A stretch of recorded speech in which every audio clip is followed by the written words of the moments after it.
असतो मा सद्गमया तमसो मा ज्योतिर्गमया मृत्योर्मा अमृतम गमया। उपनिषद के इन मंत्रों के साथ मैं निर्मला चौहान आप सभी को दीपावली के इस पावन पर्व पर बहुत बहुत शुभकामनाएं देती हूँ। ये मंत्र ईश्वर की प्रार्थना है। इसका अर्थ है, हे ईश्वर, मुझे असत्य से सत्य की ओर ले चलो, अंधकार से प्रकाश की ओर ले चलो और मृत्यु से अमरता की ओर ले चलो। और यही हमारी दीपावली का सबसे बड़ा संदेश है। भारतवर्ष में मनाए जाने वाले अनेक त्योहारों में दीपावली का सबसे प्रमुख स्थान है। इसे दिवाली, दीपावली, प्रकाशोत्सव, दीपोत्सव आदि नामों से जाना जाता है। यह कार्तिक मास की अमावस्या को मनाया जाता है और यह त्योहार 5 दिनों तक चलता है। धनतेरस इस पर्व की शुरुआत का पहला पर्व है। दोस्तों, इन 5 दिनों के 5 पर्वों के विषय को लेकर मैंने 5 अलग अलग वीडियोस बनाए हैं और मैंने हर वीडियो में उस पर्व से संबंधित छोटी से छोटी जानकारी का भी बहुत विस्तार से वर्णन किया है, जिससे आप उस जानकारी का सही लाभ उठा पाएं।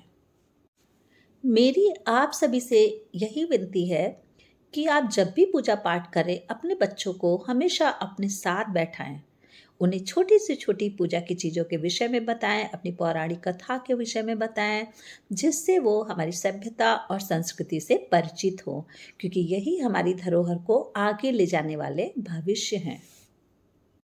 हमारे इस चैनल का मुख्य उद्देश्य भी यही है कि हम अपनी संस्कृति और सभ्यता को अपने बच्चों में उसके बीज अंकुरित करें, जिससे वो इस धरोहर को आगे ले जा सकें। तो आइए अब हम इस 5 दिवसीय पर्व के शुरुआत का पहला पर्व धनतेरस के विषय में चर्चा करते हैं। इसे धनतेरस, धन त्रयोदशी, धन्वंतरी त्रयोदशी आदि नामों से जाना जाता है। यह कार्तिक मास की अमावस्या को त्रयोदशी के दिन मनाया जाता है। वीडियो से अंत तक जरूर जुड़े रहिएगा, क्योंकि इस वीडियो में मैं धनतेरस का पर्व भारत के अलग अलग क्षेत्रों में और अलग अलग धर्मों में किस नाम से और कैसे मनाया जाता है तथा धनतेरस से जुड़ी हुई अनेक पौराणिक कथाओं का तथा यमदीप कैसे और क्यों जलाया जाता है आदि के विषय में चर्चा करने वाली हूँ। तो आइए सबसे पहले हम माता लक्ष्मी की स्तुति करते हैं। शुभम करोतु कल्याणम आरोग्यम सुख संपदा शत्रुबुद्धि विनाशाय दीप ज्योति नमोस्तुते। दीप ज्योति परम ज्योति दीप ज्योति जनार्दन दीपो हरतु मे पापम दीप ज्योति नमोस्तुते। आदि लक्ष्मी नमस्ते अस्तु परब्रह्मा स्वरूपिणी यशो देहि धनं देहि सर्व कामाशु देहि मे। इन श्लोकों में से जो श्लोक आपको सबसे सरल और आसान लगे, उस श्लोक से आप माता लक्ष्मी की स्तुति कर सकते हैं। धनतेरस के दिन धन के देवता कुबेर, माता लक्ष्मी, गणेश, आयुर्वेद के देवता धन्वंतरी और मृत्यु के देवता यमराज की पूजा करने से घर में सुख और समृद्धि आती है। महालक्ष्मी को धन की अधिष्ठात्री देवी और देव कुबेर को धन का संरक्षक माना जाता है। ऐसा माना जाता है कि इस दिन देव कुबेर, माता लक्ष्मी और गणेश की पूजा करने से घर में सुख, शांति और समृद्धि हमेशा बनी रहती है। इस दिन माँ लक्ष्मी की स्तुति करके माँ लक्ष्मी को नैवेद्य का भोग लगाया जाता है, जिसमें नारियल, मिश्री, गुड़ और फल सम्मिलित होते हैं।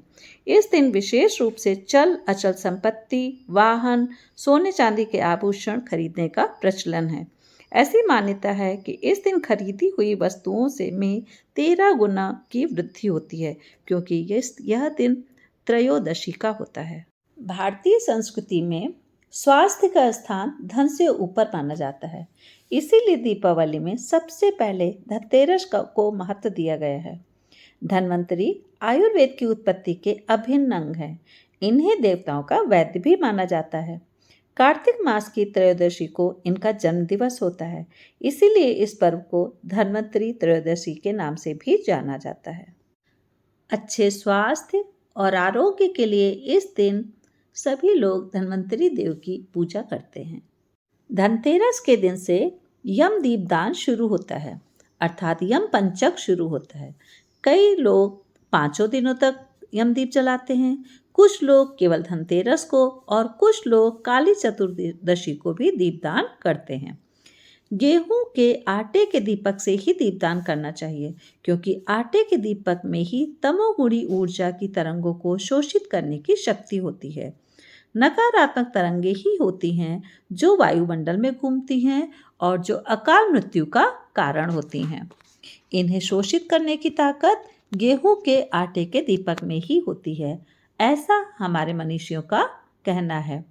एक चतुर्मुखी दीपक में सरसों का तेल भरकर थोड़े काले तिल की दाने डालकर घर में दक्षिण दिशा में यमदीप को संध्या के समय जलाया जाता है।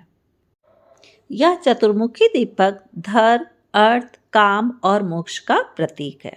दोस्तों, अब हम बात करते हैं भारत के अलग अलग क्षेत्रों में और अलग अलग धर्मों में धनतेरस किस रूप में मनाया जाता है। जैन आगम में धनतेरस को धन्यतेरस और ध्यान तेरस भी कहा जाता है। भगवान महावीर इस दिन तीसरे और चौथे ध्यान में जाने के लिए योग निरोध के लिए चले गए थे। 3 दिन के ध्यान के बाद योग निरोध करते हुए दीपावली के दिन निर्वाण को प्राप्त हुए। सिख समुदाय में इसे बंदी छोड़ दिवस के रूप में मनाया जाता है। दक्षिण भारत में विशेष रूप से तमिलनाडु में ब्राह्मण महिलाएं धन्वंतरी त्रयोदशी के पूर्व संध्या पर मरुंधु बनाती हैं, जिसका अर्थ है दवा। मरुंधु को प्रार्थना के दौरान चढ़ाया जाता है और नरक चतुर्दशी के दिन सूर्योदय से पहले सुबह उसे खाया जाता है।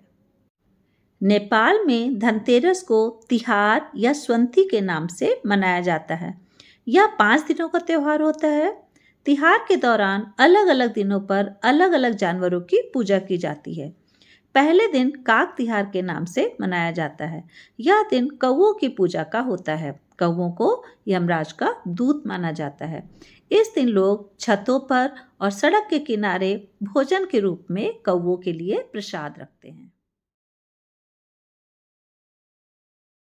तो आइए महालक्ष्मी अष्टकम के इस श्लोक से हम इस वीडियो की समाप्ति करते हैं और एक बार फिर से आप सभी को धनतेरस की बहुत बहुत शुभकामनाएं। और हमारा अगला वीडियो नरक चौदस पर आधारित है, उसे देखना बिल्कुल मत भूलिएगा। धन्यवाद। नमस्तेस्तु महामाये श्रीपीठे सुरपूजिते शंख चक्र गदा हस्ते महालक्ष्मी नमोस्तुते।